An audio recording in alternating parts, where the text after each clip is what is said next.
With San Francisco wrapping up their 4th training camp practice and the last practice before pads come on, we saw Ricky Pearsall take the field after being activated from the physically unable to perform list, as well as Brock Purdy return to practice. We also saw a lot of young players get the start, with a lot of veterans taking the day off. Spencer Burford, for instance, got the start at left tackle, while Isaac Rendo got the start at running back. The players that had the day off were Trent Williams, Renardo Green, Christian McCaffrey, George Kittle, just to name a few. So in this video, I wanted to break down each one of their performances, as well as every single position group on San Francisco's roster, starting out with the quarterbacks and Brock Purdy's return. Initially, to start out, Purdy made sure Ricky Pearsall also felt welcome back to the practice field, finding him early on in practice for a touchdown during the red zone period. Purdy didn't stop there though, also finding Patrick Taylor Jr. during this period on the right sideline, who's competing with Corey Kiner for San Francisco's 4th running back spot. Mac Jones was also pretty efficient during this period, first finding Isaac Rendo for the touchdown after going through his progressions, and then later finding the standout wide receiver Russell Gage. Now moving into the team portion of practice, Brock Purdy and Ricky Pearsall continued to build their connection, with Brock Purdy finding him over the middle on the back shoulder throw.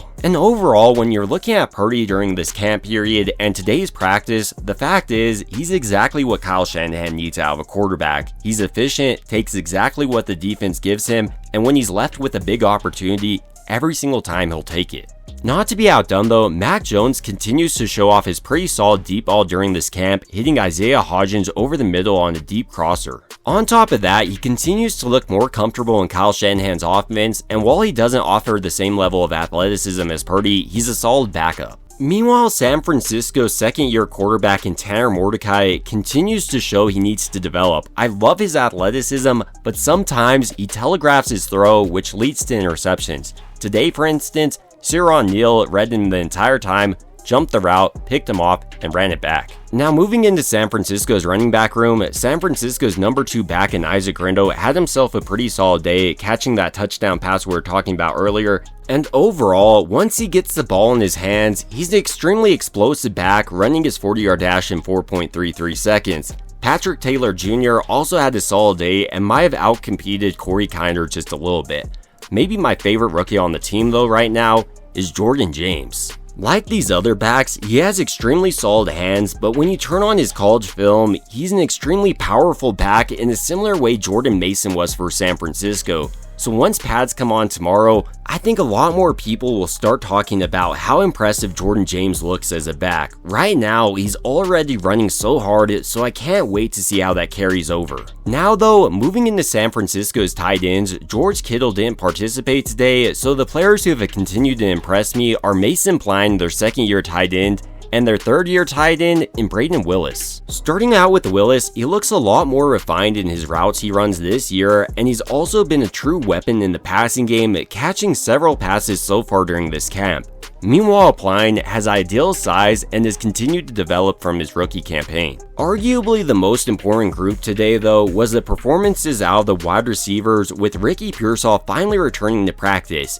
And he looked pretty solid. I mean, he looked like a 1st-round pick. Early on, for instance, Brock Purdy was able to find Pearsall for that touchdown in the red zone, and then later, Pearsall arguably made a better catch when Brock Purdy once again found him over the middle this time on a back shoulder throw. And arguably, that's one of his more underappreciated parts of his game, his ability to adjust on the fly and really catch anything inside his radius. On top of that, he appears to be creating a lot more separation than he did as a rookie, and while we do need to see how he performs once pads come on and if he holds up injury-wise, I'm pretty excited about Pearsall entering this year. Outside of Pearsall, another wide receiver who continues to impress this offseason is Russell Gage Jr. I mean, he's making a pretty strong push for the 53-man roster.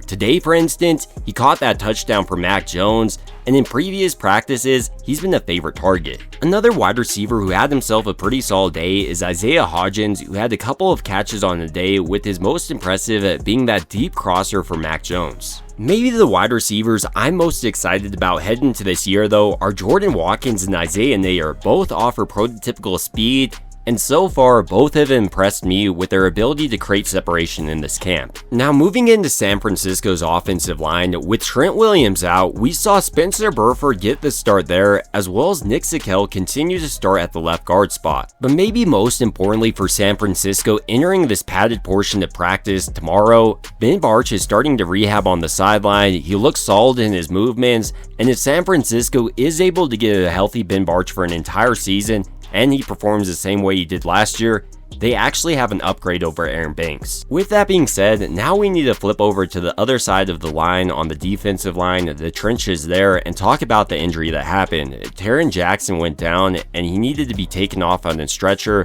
so I hope he's okay. Now moving into the positives though of the defensive line, one of the biggest positives so far this offseason has been Mykel Williams. It really does appear like San Francisco has hit on him, and I can't wait to see him put on pads tomorrow. Another rookie that's looked extremely explosive this offseason has been their 4th round pick in CJ West. He's quick off the ball, has violent hands, and reminds me of a player like DJ Jones. Expect him to make an impact. Now though, moving into San Francisco's linebacker core, the linebacker that I think is going to start next to Fred Warner this season is D. Winters. He continues to be great against the pass, reading where the quarterback is going, and then once he is in coverage, he does an excellent job of trailing running backs, tight ends, basically anyone. With that being said, I'm interested to see how Nick Martin pushes for this role once pads come on. Unlike Winters, Martin is more known for stuffing the run, which is something San Francisco obviously has emphasized this offseason at bringing in players like Alfred Collins, Mykel Williams,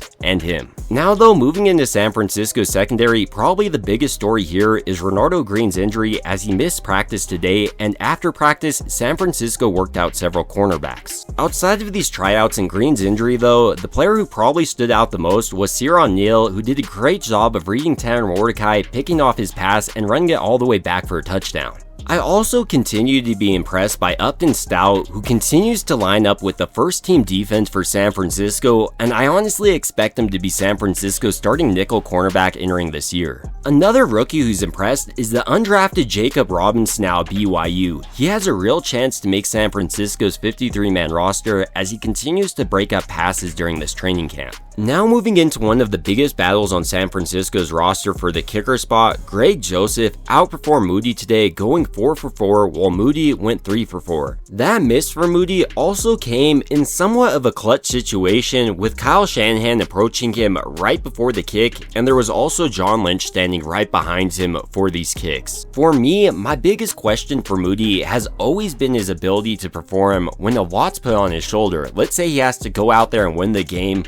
I don't know if he's ever going to actually go and do it. It seems like a 50-50 shot a lot of times. And today, he did himself no favors, as he did miss right before Kyle Shanahan approached him. Meanwhile, Greg Joseph was perfect, going 4 for 4, showing off his veteran clutch nature. Even with this solid performance though, the competition between Moody and Joseph remains pretty neck and neck, and I think what's really going to determine it is during this preseason period. But ultimately, these are just some things that really stood out to me about San Francisco's 4th training camp practice, and I want to hear your thoughts down below. What really stood out to you? Was it Isaac Grindo today, or Russell Gage, or maybe another player? It would also mean a ton to me if you did enjoy this video to go ahead and like and subscribe. It really helps out a ton. And as always, I hope you guys have a great rest of your day.